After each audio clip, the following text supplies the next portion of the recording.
একই মুদ্রার একটি পিঠে ছিল ক্ষোভ 2024-এর 5ই আগস্ট, সেই মুদ্রারই অপর পিঠে ছিল 2025-এর 25শে ডিসেম্বর আমাদের নেতা তারেক রহমানের প্রতি প্রত্যাশা, ভালোবাসা এবং তাকে ঘিরে তাদের যে স্বতঃস্ফূর্ততা। আমাদের নেতা অত্যন্ত যথাযথভাবে তিনি বলেছেন, আই হ্যাভ এ প্ল্যান। দ্বিতীয় ঘটনা।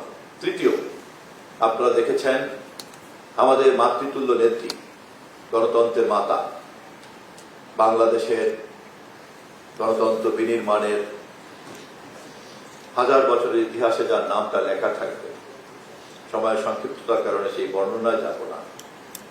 মানুষের কি অকুণ্ঠ ভালোবাসা, কি অকুণ্ঠ সম্মান, কি অকুণ্ঠ শ্রদ্ধা নিয়ে সমস্ত মানুষকে শোকের সাগরে ভাসিয়ে দিয়ে কোটি মানুষের ভালোবাসায় ভাসতে ভাসতে আমাদের কাছ থেকে চিরদিনের মতো বিদায় নিয়েছেন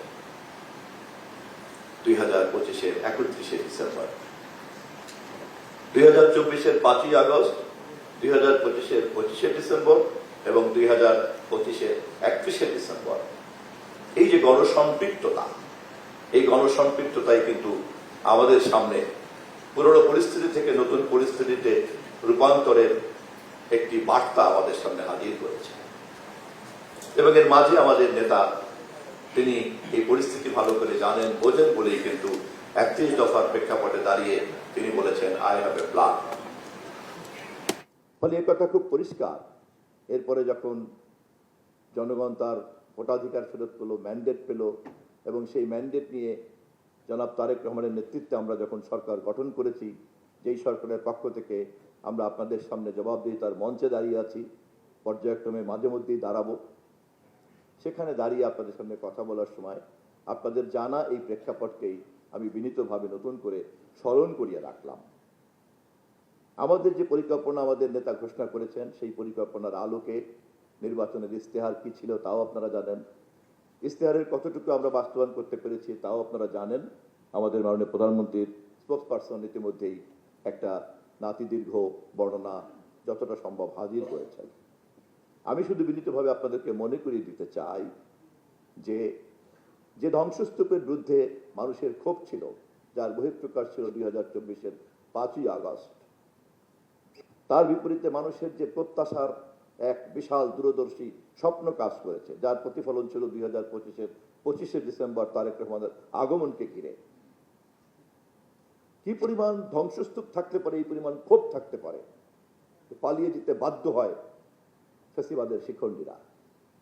কি পরিমাণ প্রত্যাশা থাকলে জনাব তারেক রহমানকে ঘিরে 2025-এর 25শে ডিসেম্বর এই পরিমাণ স্বতঃস্ফূর্ত ভালোবাসা বেরিয়ে পড়তে পারে। কি পরিমাণ শ্রদ্ধা ভালোবাসা থাকলে পরে বেগম খালেদা জিয়ার জানা যায় কোটি জনতার স্রোতে ভেসে উঠতে পারে। ফলে এই ধ্বংসস্তূপকে আগে আমাদের প্ল্যানকে বাস্তবায়ন করার, উপযোগী করার একটা দায়িত্ব আমাদের ঘাড়ে পড়ে আছে।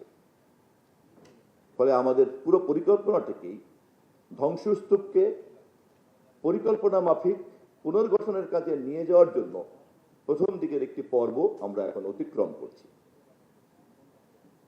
এই পর্বে সেই ধ্বংসস্তূপকে অর্থনীতি বলেন, সমাজ বলেন, রাষ্ট্র বলেন, রাষ্ট্রের প্রত্যেকটি অ্যাপারেটাসকে বলেন,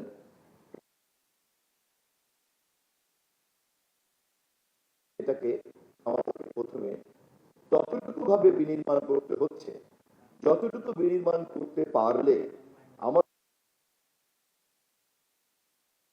এই প্ল্যানটাকে আমরা একটা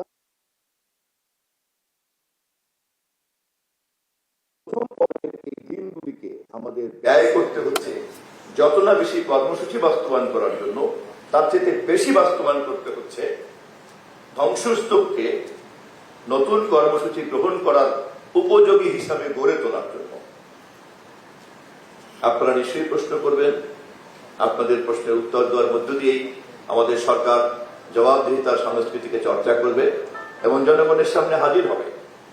আপনাদের কাছে জবাবদিহিতার এই সংস্কৃতি যখন আমরা চর্চা করব, তখন ধ্বংসস্তূপের এই পর্বটিকে আমাদের নতুন পরিকল্পনার কর্মসূচি গ্রহণ করার পর্বে নেওয়ার যে কঠিন পর্বটা, সেটিকে আপনারা মাথায় রাখবেন। আমি কেবলমাত্র বিনীতভাবে এটুকুই স্মরণ করিয়ে রাখছি। আপনাদের সবাইকে ধন্যবাদ জানাই। 1825 দিনের জন্য আমরা ম্যান্ডেট পেয়েছি সরকার জনগণের কাছ থেকে, তার মধ্যে মাত্র 180 দিনের জন্য এখন জবাবদিহিতা করতে বসছি। 1825 দিন আমরা অতিক্রম করছি। এই 180 দিন ধ্বংসস্তূপকে গুছগাছ করা, মেরামত করা, যে কোনো ধ্বংসপ্রাপ্ত জিনিসকে কাজে লাগানোর আগে যে কি কি কাজ থাকতে পারে আপনারা সবই ভালো বোঝেন। ফলে প্রথম দিকের পর্ব আর শেষের দিকের পর্ব এর মধ্যে কিন্তু আমরা আশা করি আমরা যখন আমাদের মেয়াদের একটা নির্দিষ্ট পর্ব অতিক্রম করতে থাকবো, আমরা যত সামনের দিকে এগোবো তত স্মুথলি আমরা আমাদের প্ল্যানকে বাস্তবায়ন করতে পারবো যথাযথভাবে, যা ঘোষণা করেছেন আমাদের নেতা জনাব তারেক রহমান।